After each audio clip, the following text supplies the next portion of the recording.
अच्छी और सच्ची खबरों की शुरुआत करेंगे। बात सबसे पहले पेरिस ओलंपिक से आ रही गुड न्यूज की करते हैं, जहां से एक और गुड न्यूज 140 करोड़ हिंदुस्तानियों के लिए आई है। और ये खुशखबरी शूटर स्वप्निल कुसाले ने दी है, जिन्होंने 50 मीटर राइफल थ्री पोजीशन में मेंस कैटेगरी में ब्रॉन्ज मेडल हासिल किया है। और उनकी इस बड़ी उपलब्धि पर महाराष्ट्र सरकार ने स्टार शूटर स्वप्निल कुसाले को इनाम राशि के तौर पर 1 करोड़ देने का ऐलान किया है। और बड़ी बात यह है कि इस बार के पेरिस ओलंपिक में अब तक के तीनों मेडल्स शूटिंग इवेंट में ही मिले हैं। देश का मान बढ़ाने वाले स्वप्निल कुसाले की इस कामयाबी का जश्न पेरिस से लेकर हिंदुस्तान तक में कैसे मनाया जा रहा है, दिखाते आपको।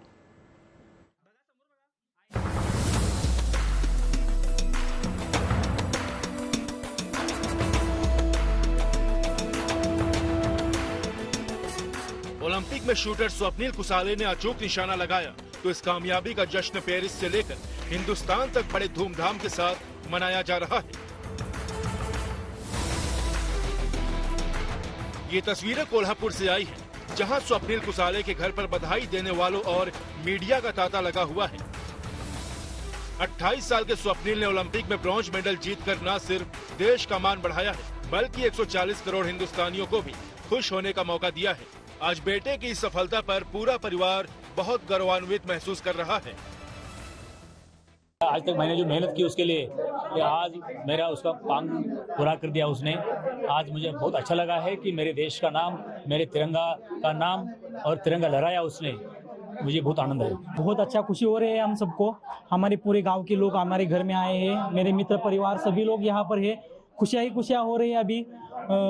अभी उसको मुझे मेरा भाई जो अभी ब्रॉन्ज मेडल लेकर है, मुझे बहुत गर्व है उसके ऊपर कि उसने कुटुंब के लिए नहीं तो अभी उसने पूरे देश के लिए उसने तिरंगे के मान ऊंचे कर लिए।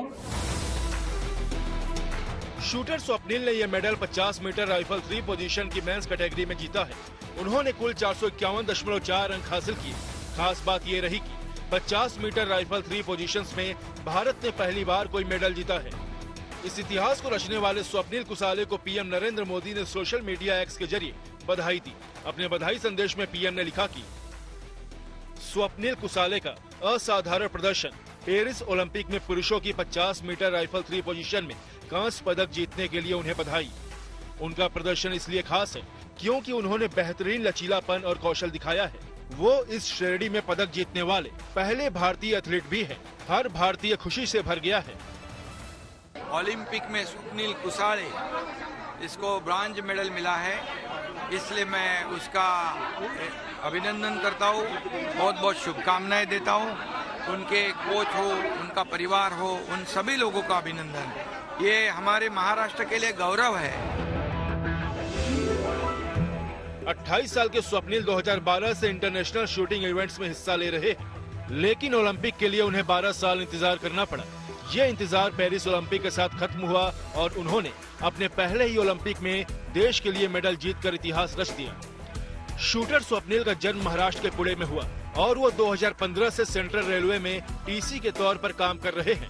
उनके पिता और भाई जिला स्कूल में शिक्षक है, जबकि मां कंबलवाड़ी गांव की सरपंच है। स्वप्निल के रोल मॉडल टीम इंडिया के पूर्व कप्तान महेंद्र सिंह धोनी हैं। स्वप्निल कुसाले की इस ऐतिहासिक उपलब्धि पर आज उनके परिवार और रिश्तेदार ही नहीं बल्कि सेंट्रल रेलवे के अधिकारी भी गर्व महसूस कर रहे हैं। आज पेरिस ओलंपिक से बहुत ही अच्छी खबर आई है कि हमारे जो टीसी हैं पूना में, श्री स्वप्निल कुसाले जी, उनको 50 metre three position rifle event में ब्रॉन्ज मेडल मिला है। यह पूरे देश के लिए गर्व की बात है। और चूंकि रेलवे एम्प्लॉय हैं मध्य रेलवे के, तो हमें मध्य रेलवे को बहुत बड़ा गर्व है उन पर। वो हमारे साथ जुड़े, हमारे लिए ये गर्व की बात है और बहुत अच्छा परफॉर्म किया है। तो अभी तो उनका खेलने का समय है, इसलिए पूरी तरह से वो खेल पे कंसंट्रेट कर रहे हैं। और इसके बाद जब उन्हें लगेगा कि भाई कुछ और भी चीजें करनी है, तो फिर वो उसके हिसाब से वो वापस हमसे जुड़ेंगे। पेरिस ओलंपिक में देश को अब तक 3 मेडल मिले हैं और खास बात यह है कि ये तीनों ही मेडल शूटिंग इवेंट से आए हैं। कोल्हापुर से दीपक सूर्यवंशी के साथ bureau report, good news today. और ओलंपिक पदक विजेता स्वप्निल कुसाले को इस मुकाम तक पहुंचाने में उनके पूर्व कोच विश्वजीत शिंदे का बहुत बड़ा योगदान रहा है। हमारे सहयोगी देव कोटक ने स्वप्निल के लंबे वक्त तक कोच रहे विश्वजीत शिंदे से खास बातचीत की। हम मुंबई के दादर इलाके में मौजूद है विश्वजीत शिंदे के साथ, जो कि स्वप्निल के कोच तकरीबन 8 से 9 साल रहे हैं। सर, पूरा भारत आज बहुत खुश है, भारत का तीसरा मेडल आया है। आपने स्वप्निल को कोच किया है तकरीबन 8 से 9 साल, क्या महसूस कर रहे हैं? स्वप्निल हमारे लिए बहुत बहुत बड़ी कामयाबी दे के गया है। उसका जो सपना था, हमारा सबका जो सपना था, आज पूरा हुआ है। 2009 में वो आया था क्रीड़ा प्रबोधिनी में, जहाँ टैलेंट सर्च से वो महाराष्ट्र गवर्नमेंट के, मैं सैटरडे संडे वहाँ उसको सिखाने जाता था। और नासिक में वहाँ बाम सर भी थे, बहुत सारी टीम थी। और आज वो बाद में अच्छा प्लेयर बना। हमने उसको रेलवेज में लिया, क्योंकि मैं रेलवेज में था, रेलवे को बेस्ट खिलाड़ी मैं जानता था, वो अच्छा है, तो वो रेलवे में रहा इतने साल तक। अभी तक वो मेरे साथ रेलवे में है एज अ कोच। मैं उसका ऑफिशियल कोच हूँ। और उसके बाद जब वो नेशनल प्लेयर बना तो नेशनल कैंप में दीपाली देशपांडे उसकी कोच बनी, जिसने जो खुद ओलंपियन थी, खूब एशियन मेडलिस्ट थी, अर्जुन अवार्डी थी। उसने उसको और निखारा और आज जो भी वो है वो दीपाली की बदौलत है। इतना ही नहीं बल्कि उसको पूरा सपोर्ट हमारे महाराष्ट्र के क्रीड़ा प्रबोधिनी ने, हमारे पूना में रेलवेज में वो ज्वाइन किया तो उसको पूरा 330 दिन छुट्टी मिली, जिसके कारण वो पूना में पोस्टिंग दिया गया। तो वो पूना में ही प्रैक्टिस करता था। उसके लिए गवर्नमेंट ऑफ महाराष्ट्र के पूना के सबसे बेहतरीन रेंज, जिसके लिए इतना खर्चा किया गया था ओलंपिक का मेडल लाने के लिए, वहाँ उसको स्पेशल लेन दिया गया था। तो वो वहाँ प्रैक्टिस करता था। क्या करता था प्रैक्टिस में? किस तरह की बातचीतें होती थी? किस तरह की एडवाइस आप उसे देते? क्या मशवरा दिया गया उसको?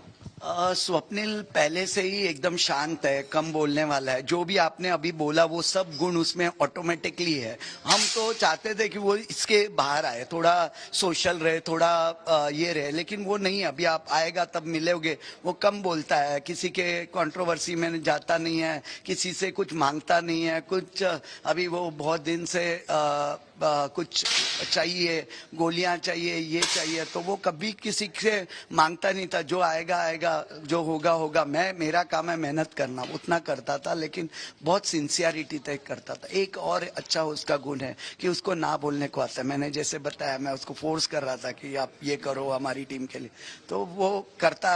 उतना ना बोलने के लिए उसके फोकस के बीच में अगर आप कुछ करने को बोले तो उसको अवॉइड करने की कैपेसिटी उसमें थी, जो कि एक बहुत बड़ा खिलाड़ी के लिए गुण होता है, वो उसमें था। स्वप्निल, यहाँ से मैं आपको थैंक यू बोलता हूँ, क्योंकि आज तो आपने हमें हीरो बना दिया है आपके सक्सेस से। तो आप सभी लोगों के स्वप्निल के लिए जो चीयर्स किया था, जिसके लिए आपने दुआएं मांगी थी, आज वो पूरी दुआएं काम में आई है, हमारे को मेडल मिला। आप सभी को, सभी लोगों ने जिन्होंने सपोर्ट किया, और फार्निक थॉमस कोच जो इंटरनेशनल फॉरेन कोच है, उसको भी बहुत बहुत बधाई। और वैसे शूटिंग के अलावा बैडमिंटन से भी अच्छी खबर सामने आई है। भारतीय बैडमिंटन खिलाड़ी लक्ष्य सेन ने मेंस सिंगल्स में अपने ही देश के एच.एस. प्रणय को हराकर पेरिस ओलंपिक 2024 के क्वार्टर फाइनल में जगह पक्की कर ली है। बैडमिंटन स्टार लक्ष्य सेन ने एस.एस. प्रणय को प्री क्वार्टर फाइनल में 21-12, 21-6 से हराया। खास बात यह है कि पहली बार ओलंपिक में हिस्सा ले रहे सेन ने अब तक इस ओलंपिक में एक भी मुकाबला नहीं हारा है, और इस ओलंपिक इतिहास में ये पहला मौका था जब बैडमिंटन में भारत के खिलाड़ी आमने सामने आए। और इस जीत के बाद लक्ष्य सेन का क्वार्टर फाइनल मुकाबला ताइवान के चाउ टिएन चेन से 2 अगस्त को होगा।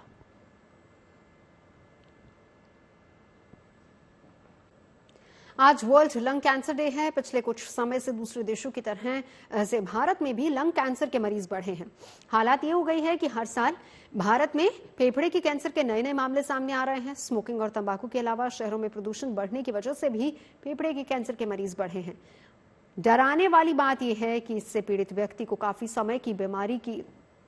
समय तक बीमारी का पता ही नहीं चलता है, जिसकी वजह से सर्जरी के तौर पर सबसे बेहतर इलाज में देरी हो जाती है। देश में लंग कैंसर से पीड़ित मरीजों में महिलाओं की संख्या तेजी से बढ़ी है।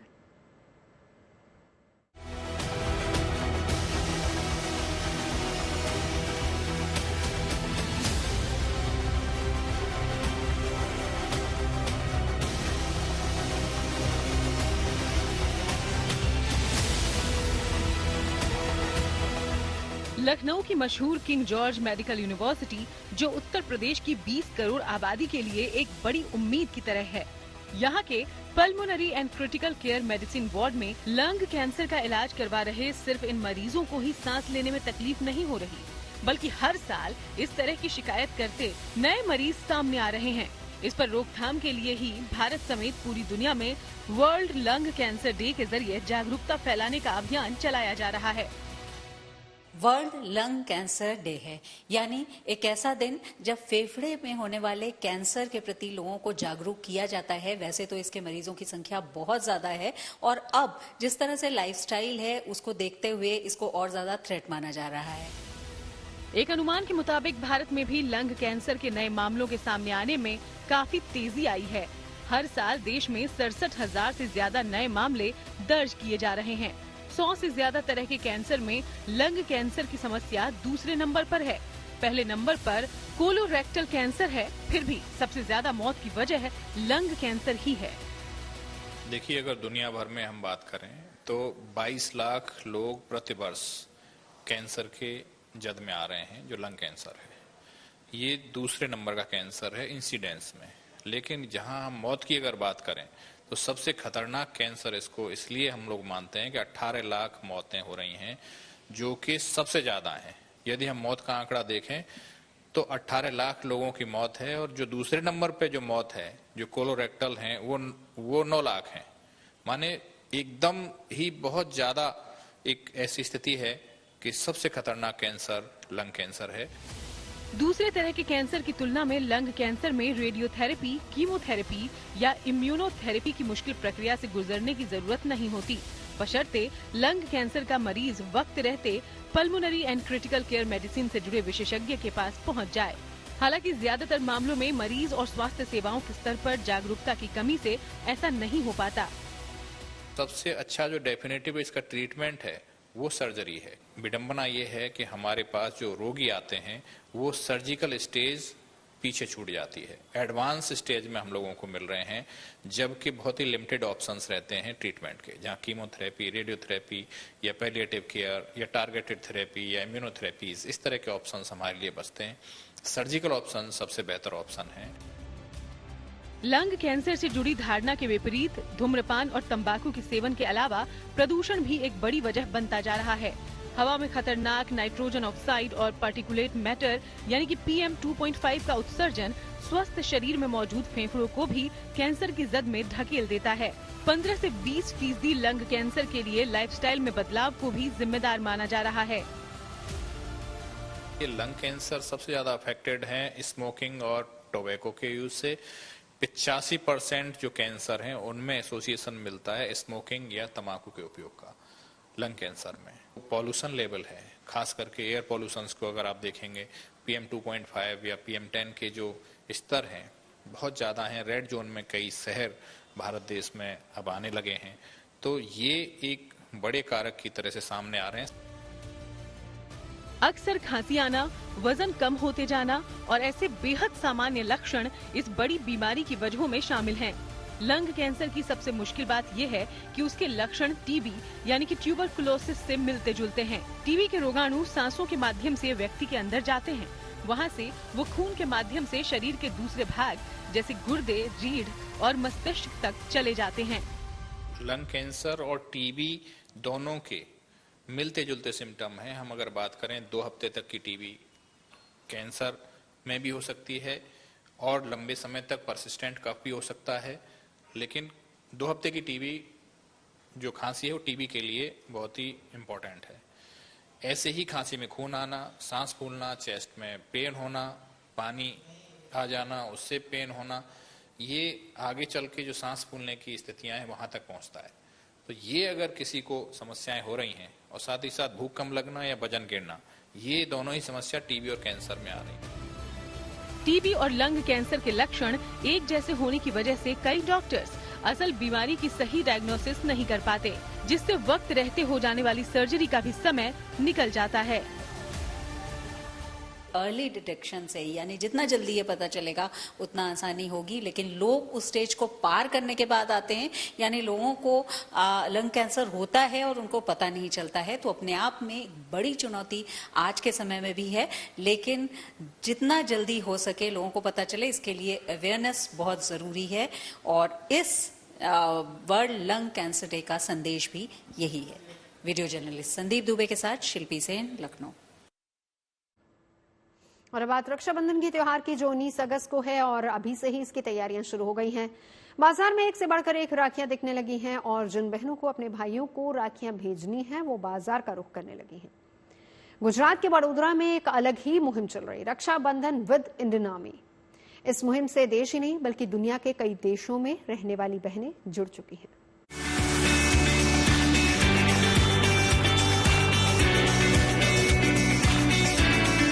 भाई बहन का त्योहार रक्षाबंधन आने वाला है और अभी से ही इस पर्व की तैयारियां शुरू हो गई हैं। भाई बहन के प्यार का प्रतीक ये त्योहार खास मायने रखता है। इसलिए तो वडोदरा के एक स्कूल के प्रिंसिपल ने खास तौर पर उन जवानों के लिए पहल की। ये दिन रात देश की सुरक्षा में तैनात रहते हैं। संजय बच्चव नाम के प्रिंसिपल ने जवानों के लिए सबसे पहले साल 2015 में राखियां इकट्ठा करनी शुरू की और सरहद पर तैनात सुरक्षा बलों के जवानों को भेजना शुरू किया। 2015 में एक क्लासरूम में ये प्रवृत्ति शुरू की थी। तब मैंने मेरे छात्रों से कहा था कि आप मुझे राखियाँ दीजिए और लड़कों को कहा था कि आपके दिल में सैनिकों के प्रति जो भावना है वो शब्दबद्ध कीजिए। तो मुझे लड़कियों ने राखियाँ दी, वो 75 राखियाँ थी और करीब करीब उतने ही खत मुझे लड़कों ने दिए। मैंने वो बॉर्डर पर भेज दिए और रक्षाबंधन के दिन 3 लड़कियों को बॉर्डर से फ़ोन आए और फिर कुछ लड़कों को मैसेजेस भी आए, खत भी आए। तो फिर दूसरे साल से यानी कि 2016 से मेरे भूतपूर्व छात्रों के साथ ये प्रवृत्ति मैंने ओपन टू ऑल कर दी और अब मुझे देश विदेश से राखियाँ आती है और हर साल हम ये बॉर्डर पर राखियाँ भेजते हैं। खबरें सच्ची होनी चाहिए, अच्छी खुद ब खुद लगती हैं। तब झूठ रंधावा साइनिंग ऑफ। आप सुनते रहिए गुड न्यूज, देखते रहिए गुड न्यूज।